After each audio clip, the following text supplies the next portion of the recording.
जहन जा का कम रही हमनी के प्यार में हो जो हमरा के छोड़ के चल गए। बोलो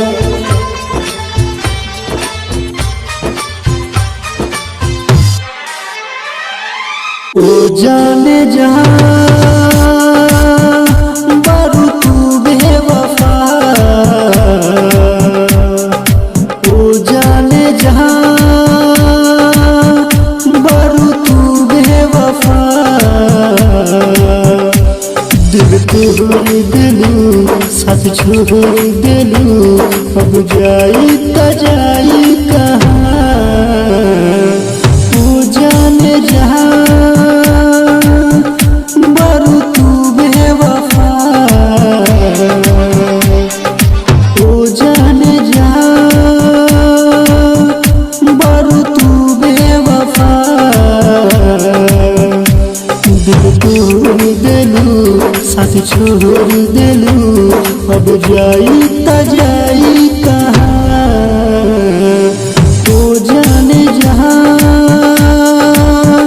बारू तू बेवफा। ढोल रिकॉर्डिंग स्टूडियो सीतामढ़ी।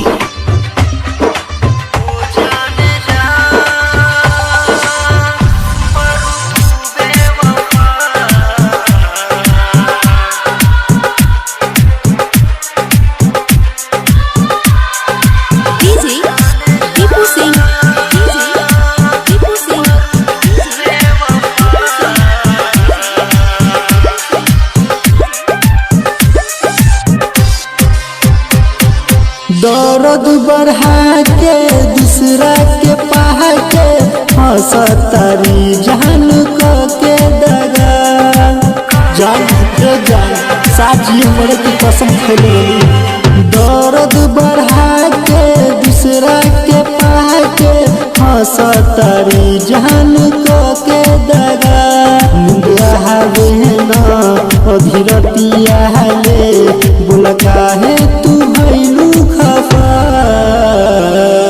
ओ जाने जहां बारू तू बेवफा, ओ जाने जहां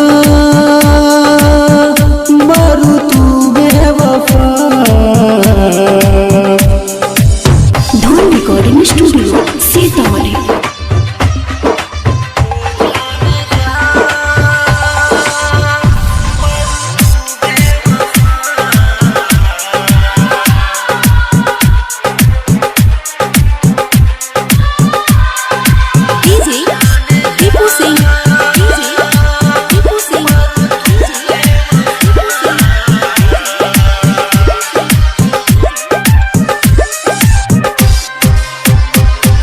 गुलाब सतीश के जियते मुआइलू, अरवाज के दुनिया कैलू वीरान। ए जान तोरा नाम अपना दिलवा पे लिखे रही। गुलाब सतीश के जियते मुआइलू, अरवाज के दुनिया कैलू वीरान। निकला गहना खाना पीना तू जहिया से कैलू दगा। ओ जाने जहां बारू तू बेवफा, ओ जाने जहां बारू तू बेवफा। दिल तोड़ दिलू साथ छोड़ दिलू, अब जाई त जाई कहाँ।